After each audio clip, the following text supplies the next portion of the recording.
Hi, welcome to 3 roses kitchen. இன்றைக்கி நம்ம என்ன செய்ய போகிறோம்னு பார்த்தீங்கன்னா ரொம்பவே ஒரு சூப்பரான மீல் மேக்கர் 65 தாங்க செய்ய போகிறோம். எப்படி செய்யுதுன்னு வாங்க வீடியோக்குள்ளே போய் பார்க்கலாம். வீடியோக்குள்ளே போகிறதுக்கு முன்னாடி ஃபர்ஸ்ட் டைம் நம்ம சேனலை பார்க்குறதா இருந்தால் சேனலை சப்ஸ்கிரைப் பண்ணிக்கோங்க. மறக்காமல் லைக் பண்ணிட்டு உங்கள் ஃப்ரெண்ட்ஸ் அண்ட் ஃபேமிலி மெம்பர்ஸ்க்கு ஷேர் பண்ணுங்கள்.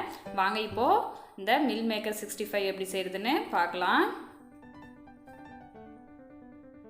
அது செய்கிறதுக்கு மீல் மேக்கர் வந்து நான் எடுத்து வச்சுருக்கேங்க. எடுத்து வச்சுட்டு தண்ணி வந்து நல்லா கொதிக்குது. இப்போ வந்து அடுப்பை ஆஃப் பண்ணிட்டு மில் மேக்கரை வந்து சேர்த்துக்கலாம். சேர்த்துட்டு ஒரு கை வச்சு இந்த மாதிரி நல்லா மில் மேக்கரை வந்து நல்லா சுடு தண்ணியெலாம் அமுத்தி விட்டுக்கோங்க. ஜஸ்ட் ஒரு 3 நிமிஷத்துலேயே அந்த சுடு தண்ணியில் நல்லா அப்சர்வ் பண்ணி இந்த மில் மேக்கர் பார்த்திங்கன்னா நல்லா போண்டா மாதிரி உப்பி வந்துருங்க. இப்போ வந்துட்டு நம்ம இதை வந்து எடுத்து நார்மல் வாட்டரில் வந்து சேர்த்துக்கலாங்க.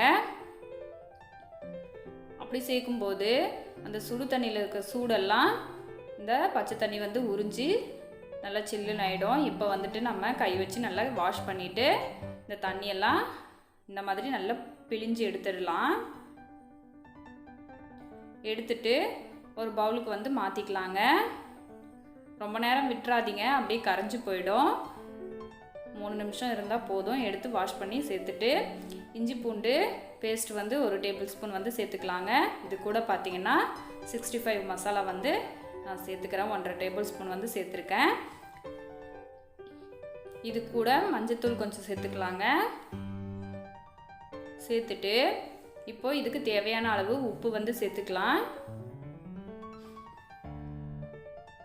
சேர்த்துட்டு இது கூட அரிசி மாவு வந்து நான் 2 டேபிள் ஸ்பூன் சேர்த்துருக்கேன். அதுக்கு பதில் நீங்கள் கார்ன்ஃப்ளவர் கூட வந்து சேர்த்துக்கலாங்க. சேர்த்துட்டு இன்னும் 1 டேபிள் ஸ்பூன் வந்து நான் வந்து 65 மசாலா சேர்த்துக்கிறேன். ஏன்னா அது பத்தாத மாதிரி தெரிஞ்சுது, அதனால் இன்னும் 1 டேபிள் ஸ்பூன் சேர்த்துட்டு மிக்ஸ் பண்ணிவிட்டு தண்ணி வந்து லேசாக இந்த மாதிரி தெளித்து விட்டு நம்ம வந்து இந்த மசாலா வந்து நல்லா பரட்டி விட்டுக்கலாம். இது கூடவே லெமன் வந்து பிழிஞ்சு விட்டுக்கோங்க. பிழிஞ்சிட்டு எல்லாம் மிக்ஸ் பண்ணிவிட்டு இது ஊறணும்லாம் அவசியம் இல்லைங்க. உடனே நம்ம வந்து பொரிச்சு எடுத்துக்கலாம். எண்ணெய் நல்லா சூடாக இருக்குது. இப்போது கொஞ்சம் கொஞ்சம் மில் மேக்கராக சேர்த்துட்டு நம்ம இதை வந்து அடுப்பை வந்து மீடியம் ஃப்ளேமில் வச்சுட்டு நல்லா திருப்பி விட்டு பொரிச்சு எடுத்தோம்னா ரொம்ப சூப்பரான சோயா 65 வந்து ரெடி ஆகிடுங்க. இது வந்து பார்த்திங்கன்னா ஒரு சைவ 65னே சொல்லலாம்.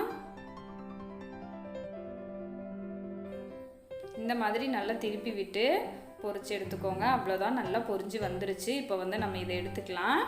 இதை பார்த்திங்கன்னா ஒரு 7 நிமிஷத்துக்குள்ளே நல்லா பொரிஞ்சிருங்க. நல்லா வெந்து வந்துடும். ரொம்ப டேஸ்டான நல்ல சூப்பரான நம்மளோட மில் மேக்கர் 65 வந்து ரெடி ஆகிடுச்சு. அப்படியே நம்ம சிக்கன் 65 மாதிரி தாங்க இருக்கும். இப்போ மீதம் இருக்கிற மில் மேக்கரையும் நான் பொரிச்சு எடுத்துட்டேன். ஃபைனலாக இது கூட கருவேப்பிலை வந்து நம்ம பொரிச்சிக்கலாம். அந்த கருவேப்பிலையோட சேர்த்து சாப்பிடும்போது இன்னுமுமே நல்ல டேஸ்ட்டாக இருக்கும். அடுப்பை வந்து ஆஃப் பண்ணிவிட்டு அந்த எண்ணெயோட சூட்டுலேயே இந்த மாதிரி பொரிச்சு எடுத்துக்கோங்க.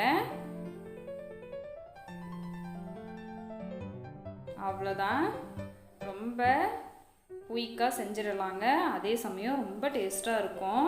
கண்டிப்பாக நீங்களும் ட்ரை பண்ணி பாருங்கள். ட்ரை பண்ணி பார்த்துட்டு உங்களோட கமெண்ட்டை சொல்லுங்கள். Thanks for